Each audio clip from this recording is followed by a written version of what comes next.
नमस्कार, सत श्री अकाल, राम राम सा, खमागणी, वणक्कम, प्रणाम। आप सभी का ऑल्टरनेट मीडिया में फिर से स्वागत है। हमारे साथ जुड़े हैं Prabhat Ranjan Mishra ji. After a small break अभी वो पैम्फलेट के साथ काम कर रहे हैं और ग्राउंड कवरेज बहुत अच्छी की है। ऐसी-ऐसी जगह जहाँ पे अच्छे-अच्छे हमारे मेन स्ट्रीम मीडिया के धुरंधर घुसने की सोच नहीं सकते, वहाँ-वहाँ से रिपोर्टिंग की गई है। एक रिपोर्ट आई प्रदीप गुप्ता जी की, उन्होंने बाकायदा सभी मेन स्ट्रीम चैनल्स पे कहा कि भाई एक्सेस माई इंडिया की टीम जो है वो वेस्ट बंगाल गई थी और कैलकटा और वहाँ के आसपास के लोगों ने उन लोगों के साथ कोऑपरेट नहीं किया या बाइट्स देने के लिए रेडी नहीं हो रहे थे। प्रभात जी, आपका क्या कहना है? मैं यहाँ से शुरू करना चाहूँगी। जी। बहुत शुक्रिया गायत्री जी कि आपने अपने प्लेटफॉर्म पे मौका दिया। मेरी आवाज ठीक आ रही है? आवाज़ ठीक आ रही है आपकी? देखिए, बात एक्सिस माई इंडिया ने जो कही है उसमें कुछ गलत नहीं है। एक्सिस माई इंडिया की टीम को तो बकायदा गिरफ्तार भी कर लिया गया था और तमाम जो लोग आए थे उन्होंने एक कॉमन थंबनेल आपको दिखेगा Gayatri ji, main stream media के या जो बड़े डिजिटल चैनल्स हैं कुछ, कि बंगाल के लोग बात नहीं करते। फोकस इस चीज पे नहीं होना चाहिए था कि बंगाल के लोग बात नहीं करते। फोकस इस बात पे होना चाहिए था कि बंगाल के लोग बात क्यों नहीं करते, क्योंकि अगर आप उसमें उसकी गहराई में जाते तो आप बंगाल को समझ पाते। हम 1 फरवरी को बंगाल के लिए निकले थे। 4 फरवरी को हमने बंगाल में अपनी पहली वीडियो शूट की थी और 4 फरवरी से लेकर 4 मई तक को अगर आप काउंट करिएगा तो लगभग 3 महीने का समय हमने पश्चिम बंगाल में बिताया है। और हमें यह समझ में आ गया है कि पश्चिम बंगाल के लोग बात क्यों नहीं करते, क्योंकि यहां कुछ लोग थे जो बोलते थे, जो अपनी बात रखते थे। उनका जो हश्न हुआ है उसकी वजह से लोगों ने यहां पे चुप्पी साधी है। मैं आपको नाम गिनवाता हूं। वर्षा हासदा नाम से आपको ये महिला लग रही होंगी, लेकिन महिला नहीं है, ये एक पुरुष है। इलेक्ट्रीशियन का काम करता था। दातन विधानसभा मेदिनीपुर का ये निवासी था। आदिवासी आदिवासी समाज से आते थे। इनके यहाँ प्रधानमंत्री आवास योजना का पैसा नहीं पहुंच रहा, सड़कें नहीं पहुंच रही थी, बिजली नहीं पहुंच रही थी, पानी नहीं पहुंच रहा था। तो सिंपली वो सरकार से ही सवाल करेंगे। सरकार से सवाल करेंगे तो वो विपक्षी कहलाएंगे। इसका इन्होंने जो इस सवाल उठाए, इसका इन्हें इनाम मिला इस सरकार में। और इनाम ये था कि अपने घर से 50 मीटर की दूरी पर इन्हें मारकर टांग दिया गया। इनके हत्यारे आज भी खुलेआम घूम रहे हैं। इनकी एक मां है, क्योंकि मेदिनीपुर उड़ीसा के बॉर्डर पे लगता है तो वहां की जो भाषा है वो उड़िया प्लस बंगाली मिक्स हो जाती है। तो उनकी भाषा आप नहीं समझ सकते, हम नहीं समझ सकते, बहुत मुश्किल है समझना। लेकिन उनका भाव समझिए कि एक लड़का इलेक्ट्रीशियन का काम करके उनको पालता था, उनकी जीविका चलाता था, आज उसकी मां भीख मांगने पर मजबूर है। आसपास के लोग उनके मरने का इंतजार कर रहे हैं कि जो भूमि का छोटा सा टुकड़ा इनके पास है वो भी कब्जा लिया जाए। रात में रोटी मिलेगी या नहीं मिलेगी इस मां के पास, उस चीज की कोई गारंटी नहीं। 100 200 500 मीटर और आगे चलते हैं, एक और व्यक्ति है, बच्चू नाम है उनका। बच्चू जी भी यही सारे सवाल उठाते थे कि बेसिक फैसिलिटीज हमें कब मिलेंगी, सुरक्षा हमें कब मिलेंगी। उन्हें पहले किडनैप किया गया, 2 दिन तक यातनाएं दी गई और उसके बाद उन्हीं के घर के पीछे उनको मार के टांग दिया। इनकी जो बीवी है उनकी दोनों आंखों में मोतियाबिंद है, कानों में ट्यूमर है और उनको भी डेली धमकाया जाता है कि तुम्हें मार दे। इन्हीं का जो छोटा बेटा है उसके दिमाग में ट्यूमर है। ये लोग अपना इलाज नहीं करवा पा रहे। और आगे चलिए, पवन जाना कोविड बंदी था। कोविड बंदी, कोविड फैसिलिटीज नहीं थी। इनके पिता को टीएमसी के गुंडे मारने आए, ये सिर्फ बीच बचाव करने गए थे। इनके माथे पर कुल्हाड़ी से मारा गया ऑन द स्पॉट। केस वापस लेने के लिए परिवार पे दबाव बनाया जाता है, वरना कहा जाता है कि आपके छोटे बेटे को भी पवन की तरह मार। उसी पाड़े में एक महिला को 4 घंटे तक, उसी का पाड़ा है, उस महिला का पाड़ा है, वो पाड़ा मतलब कॉलोनी गांव जो समझना है, 4 घंटे तक निर्वस्त्र करके रोड पे खड़ा रखा गया। 4 आवर्स। गुनाह? सवाल पूछना। गुनाह? बोलना। लोग यहां बोलते थे, बोलने की ये कीमत चुकाई है लोगों ने। आज भी जो महिलाएं ममता बनर्जी के खिलाफ बोल रही हैं, आप जाइए उनकी फीड में, उनकी वीडियोस के नीचे आपको कमेंट सेक्शन में एक वर्ड लिखा हुआ मिलेगा कि 4 मई हो जान दो, तुमसे फिर से पिट्ठा बनवाएंगे। ये पिट्ठा वर्ड क्यों इस्तेमाल किया जाता है पता है आपको? क्योंकि संदेश खाली की महिलाओं का शोषण पिट्ठा बनवाने के नाम पर ही किया गया था। हर घर से महिलाओं को बुलाया जाता था पिट्ठा बनवाने के लिए। पिट्ठा यहां क्या होता है? बोलने की ये सजा है, यहां मौन रहना जरूरी है, वरना आपका सर्वाइवल। पीठा यहाँ की एक लोकल डिश होती है। पीठा बनवाने के लिए उनको घर पे बुलवाया जाता, उनको टीएमसी कार्यालय में बुलवाया जाता था और इनका गैंग रेप किया जाता। दिनाजपुर वगैरह, रानाघाट वगैरह के इलाकों में जब हम गए तो हमें पता चला कि 21 तारीख को जो लोग काउंटिंग स्टेशंस पे गए थे या जिन लोगों ने चुनाव से पहले अपनी बातें रखी थी, वहां पे टीएमसी के लोग पहुंचे और जब पुरुष नहीं मिले तो महिलाओं का लाइन से रेप किया। वो इस चीज को भूल जाना चाहती हैं। मीडिया जब वहां पहुंचती है तो उन पर गर्म पानी फेंका जाता है।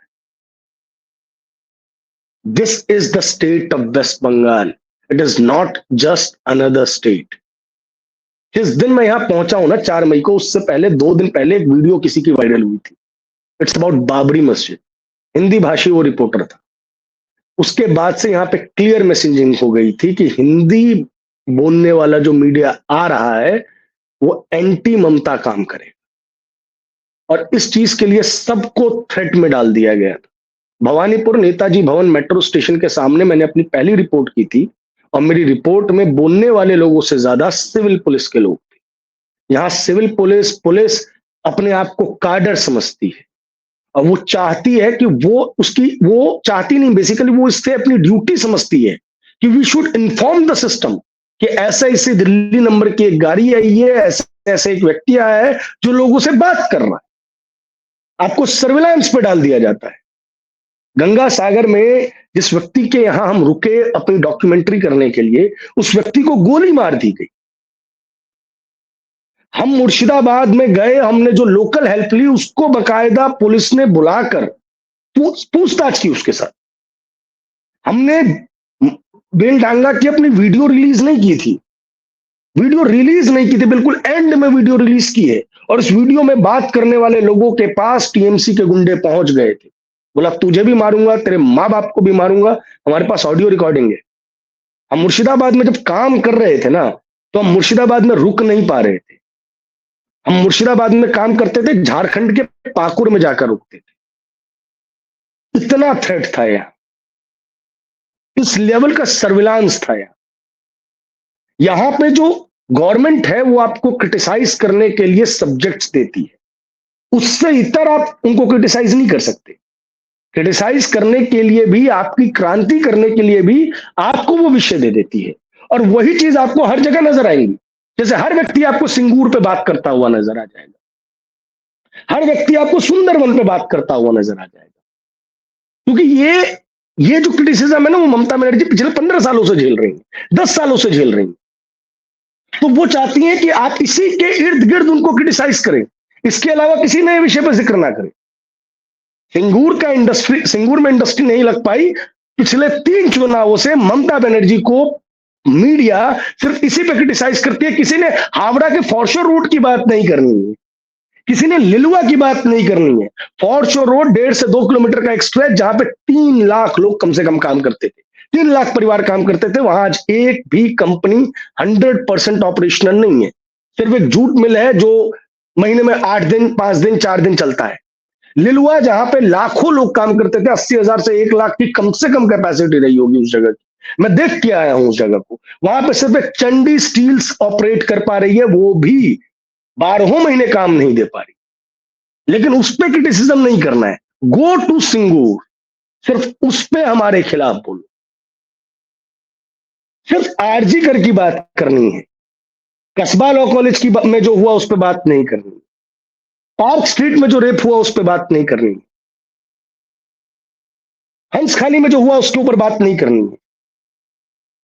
मैं कह रहा हूं कि अगर कोई बीजेपी शासित राज्य होता और किसी व्यक्ति के साथ इस तरीके की घटना होती तो तमाम मीडिया पोर्टल्स का कैंपेन वहां से शुरू होता। लेकिन बंगाल में ये नहीं करना है। बंगाल में ये क्रांति नहीं दिखानी है। 26,000 टीचर्स की नौकरी चली गई है एसएससी स्कैन के कारण। जिस कारण से यहाँ पे जो सिस्टम है, पहली से चौथी, फिर पांचवी से आठवीं, फिर आठवीं से नौवीं से 12वीं, इस 3 सेक्टर्स में स्कूल चलते हैं। पहली से चौथी के मैक्सिमम स्कूल्स में मात्र 2 शिक्षक हैं, मात्र 2। चौथी से आठवीं में 2 से 4 मात्र, और नौवीं से 12वीं के नाम मात्र के स्कूल रह गए। 8,500 स्कूल बंद हुए हैं। शिक्षा स्वास्थ्य की बात करने वाले जो लोग हैं, वो यहाँ पे आके मौन क्यों हो जाते हैं? यहाँ तो सबसे बड़े अस्पताल में जो ऑपरेशन ब्लेड होता है, उसमें जंग पाया जाता है, जंग लगाया हुआ पाया जाता है। अगर आपका मेदिनीपुर में एक्सीडेंट हुआ है तो आपको कलकत्ता आके इलाज करवाना पड़ेगा। आपको गंगा सागर में गोली मारी गई है तो आप कलकत्ता पहुंच पाएंगे या नहीं पहुंच पाएंगे, इस पे आपका जीवन और मरण डिपेंड करता है। लेकिन हाँ, सभी अस्पतालों में, सभी स्कूलों में आपको रंग रोगन मिलेगा, एक सफेद नीला रंग। ये डेवलपमेंट का मॉडल है। इस पर किसी को बात नहीं करनी। किसी को मुर्शिदाबाद में चंदन दास, हरगोविंद दास को क्यों मारा गया, इसके ऊपर चर्चा नहीं करनी। शर्जील इमाम की हर 3 महीने में न्यूज आ जाती है, हर 3 महीने में। उमर खालिद के लिए हर 3 महीने में सुप्रीम कोर्ट खुल जाता है, एक बड़ा वकील चला जाता है। बुरहान वानी का पिता एक सरकारी शिक्षक है और वो 26 जनवरी 15 अगस्त को झंडा फहराता है, हेडलाइन बनती है। अफजल गुरु के बेटे ने टॉप किया है, उसके बारे में सबको पता है। अखलाक की तो पूरी फैमिली ट्री पता हो गई होगी है सबको। लेकिन what about Chandan Das and Hargovind Das? Waqf bill के नाम पर उस पूरे इलाके को जलाया गया। 113 घर एक जगह पे, 130 घर एक जगह पे, बाकी दुकानें एंड ऑल सब लूट मार की गई। लेकिन मारा गया हरगोविंद दास को क्यों? अरे मैं तो कह रहा हूं कि किसी को यह तक नहीं पता है कि हरगोविंद दास असलियत में करते क्या है। आप जाइए, अभी न्यूज आर्टिकल डाल दीजिएगा, हर जगह पे लिखा होगा हरगोविंद दास मूर्ति बनाते थे। रियलिटी ये है कि इस परिवार का मूर्ति बनाने से कोई लेना देना ही नहीं था। उस मोहल्ले में रहता था जहां पे मूर्तियां बनाई जाती थी। ये परिवार तो बकरा पालता था, मुर्गी पालता था, बीड़ी बनाता था, और शाम में वो झालमुड़ी और चॉप चॉप वगैरह बेच के अपना जीवन यापन करता था। हरगोविंद दास के छोटे बेटे ने एक मुस्लिम लड़की से शादी कर ली थी, इसलिए इस पूरे आंदोलन के नाम पर उसको हैंड पिक किया गया। मारने वो छोटे लड़के को आए थे। हरगोविंद दास, वो छोटा लड़का उस दिन शायद बाहर जा रखा था, उसकी किस्मत में जीना लिखा था। हरगोविंद दास को बाहर निकाला गया, उसको काटा गया, और छोटा उस हरगोविंद दास को बचाने के लिए जब चंदन दास गया तो उसको मारा गया, और 4 घंटे तक उसके पास जिंदगी थी। मैं आपको वीडियो भेज सकता हूं। 4 आवर्स तक उसके पास बचने के चांसेस थे, लेकिन 4 घंटे तक तो ना पुलिस आई ना लोग आए। वो जीना चाहता था। सहजन के पेड़ के नीचे उसने अपने ही गमछे से अपने घाव को जकड़ के रखा हुआ था, लेकिन एक व्यक्ति उसे पानी पिलाने वाला वहां मौजूद नहीं। अस्पताल तो दूर की बात है। जिस दुकान से में काम करके या जिस दुकान से सामान लेके इन ज़ॉम्बीज़ ने अपना पेट पाला है, उसी दुकान में वो घुसते हैं। उन्हें पता होता है कि वहां बहुत सारा सामान है, वो उसे लूटते हैं। 6 महीने की, 2.5 साल की, 3.5 साल की बच्चियां, छोटी-छोटी बच्चियां होती हैं उस घर में, और लूट-पाट के बाद उसमें आग लगा देते हैं। महिलाएं फर्स्ट फ्लोर पे पहले जाती हैं, फिर सेकंड फ्लोर पे जाती हैं। पुरुष महिलाओं से, बच्चों से पुलिस को फोन करवाते हैं। पुलिस का जवाब आता है, बहुत जरूरी है क्या? चंदन दास के घर से ये जगह 150 मीटर दूर है, लेकिन किसी भी व्यक्ति की गाड़ी उधर नहीं घूमती। वो 113 घर चारों ओर से मुस्लिमों से घिरे हुए हैं। 113 छोटे घर। वहां एक अम्मा थी जिसने जीवन भर की अपनी कमाई 10 रुपए के नोट में, 20 रुपए के नोट में, 50 रुपए के नोट में, 500 रुपए के नोट में, कठरी जिस तरीके से दादी नानी बनाती हैं उस तरीके से बना के रखी हुई थी। वो गठरी उन ज़ॉम्बीज़ को नहीं मिली तो उन्होंने उस घर में आग लगा दिया। उस अम्मा ने आज तक वो जले हुए नोट संभाल के रखे हैं। उन्हें ये उम्मीद है कि कोई तो आएगा जो इस नोट को सबूत मांगकर मुझे पैसे देगा। उस आग को बुझाया ना जा सके, इस चीज के लिए पहले एकमात्र पानी के स्रोत जो उस इलाके में है, पानी की टंकी, उसको तोड़ा गया था। उसके बाद मंदिर को तोड़ा गया था। बंगाल में इतना कुछ आपके पास दिखाने के लिए था। 2023 में तीस्ता बाढ़ आई थी नॉर्थ बंगाल में, तीस्ता बाजार इलाके में, कूच बिहार में, मतलब दार्जिलिंग, कूच बिहार, जलपाईगुड़ी में सरकार ने फंड रिलीज कर दी। सिक्किम में भी इस बाढ़ का प्रभाव था, सिक्किम में सब रिहेबिलिटेट हो गए। 2026 में भी ये लोग जो है कम्युनिटी हॉल में रहने को मजबूर है। 2026 में 3 साल हो गए, राज्य सरकार के द्वारा अब तक पैसा रिलीज नहीं किया। तो कैसे बोलेंगे लोग, क्यों बोलेंगे लोग? आपको लगता है ये लोग वोकल नहीं है? अरे मौत है इनके सामने, मौत, उसमें वो सरवाइव कर रहे हैं। आप में हिम्मत नहीं है इतनी जितनी इनमें हिम्मत है। ये बहुत वोकल है, इनका भाव समझिए, इनका भाव समझेंगे तब आपको पता चल जाएगा कि ये किस पीड़ा से गुजर रहे हैं। आप आदिवासी कॉलोनी में जाते हैं ना गायत्री जी, तो आपको एक वॉशरूम नहीं मिलता है वहां। आपका कैमरा रैंडम मूव कर रहा होता है और आपके सामने एक महिला निर्वस्त्र सामने आ जाती है। आपके अंदर वो तस्वीर जो है ना 5-7 दिन 10 दिन तक धधकती रह जाती है, अपराध बोध होता है आपको। एक जोर का मुक्का, वो पूरा आदिवासी कॉलोनी के घर ढह जाएंगे, ढह जाएंगे। आप पूरे वस्त्रों में नहीं देखते हैं किसी को वहां पे। वो जो कच्चे घर है ना, वो भी कम्युनिस्ट शासन में उन्हें मिले। और वहां पे जब टीएमसी का विधायक आता है तो कहता है कि पहले कच्ची सड़क थी, देखो हमने पक्की सड़क बना दी, और कितना विकास चाहिए। ये बंगाल की हाल है। हम क्या कहें इस चीज के बारे में। वहां एक बच्ची मिली हमको, 19 साल की थी, शादीशुदा। उसने हमसे पूछा जाते जाते कि आप कहां से हैं। मैंने बोला दिल्ली से। उसने बड़ी प्राउडली एक चीज कही कि उसकी जो बड़ी बहन है वो दिल्ली में जाती है, दिल्ली में रहती है। तो मैंने पूछा अच्छा क्या करती है? बोलती है घरों में काम। यहां इतनी बुरी स्थिति हो गई है कि बाहर हाउस हेल्प का काम यहां प्राइड का विषय हो गया है। नोएडा, गुड़गांव, हैदराबाद, किसी भी बड़े शहर में देख लीजिए, हर 3 हाउस हेल्प में से एक हाउस हेल्प आपको पश्चिम बंगाल की मिलेगी।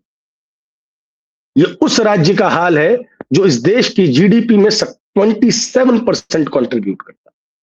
27% कॉन्ट्रीब्यूशन। जहां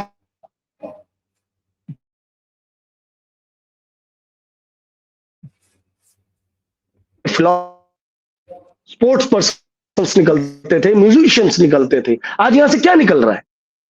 आप दिल्ली, मुंबई, बैंगलोर में प्लास्टिक उठाने वाला, कूड़ा उठाने वाला ये देखती होंगी। ये सारे यही नदिया से, कृष्णानगर से, मालदा से जाने वाले लोग होते हैं। और 8,000 रुपए मिलते हैं बस उन्हें। हमने दिल्ली में ये डॉक्यूमेंट्री की थी, ओनली 8,000 रुपीज। 8,000 रुपए के लिए वो कूड़ा उठाते हैं वहां। ये पश्चिम बंगाल का हाल कर दिया गया है। और सीएम कहती हैं कि राशन मिल ही रहा है, 1,500 रुपए दे ही रहे हैं, तुमको क्या जरूरत है बाहर जाने की?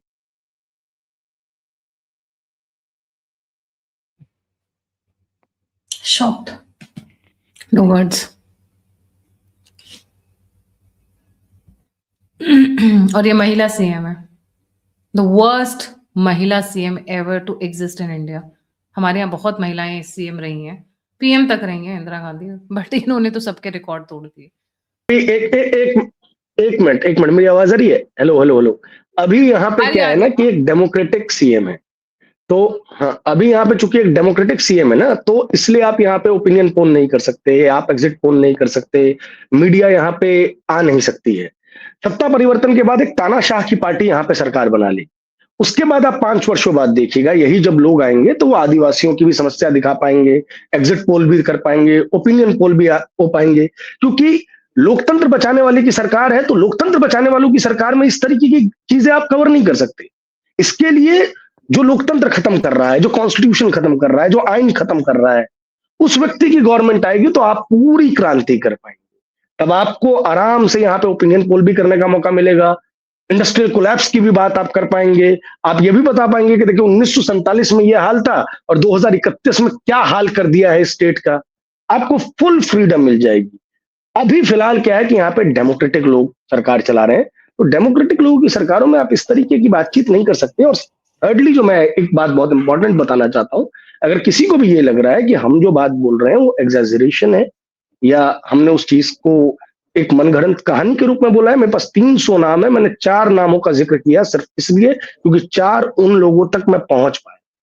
बाकी कई लोगों से फ़ोन पे बात हो पाई, वो अपने दर्द को भूल जाना चाहते हैं, इस चीज़ के लिए उन्होंने कैमरे पे आना ज़रूरी नहीं समझा क्योंकि छोटे-छोटे बच्चे हैं उनके। तो आप दी पैम्फलेट पे जाएँ, हमारी बंगाल चुनाव प्लेलिस्ट खोलें, आपको सारी वीडियोज़ मिल जाएँगी। कुछ वीडियो अभी तक हम प्लेलिस्ट में नहीं डाल पाए, तो थोड़ी-सी मेहनत कीजिएगा।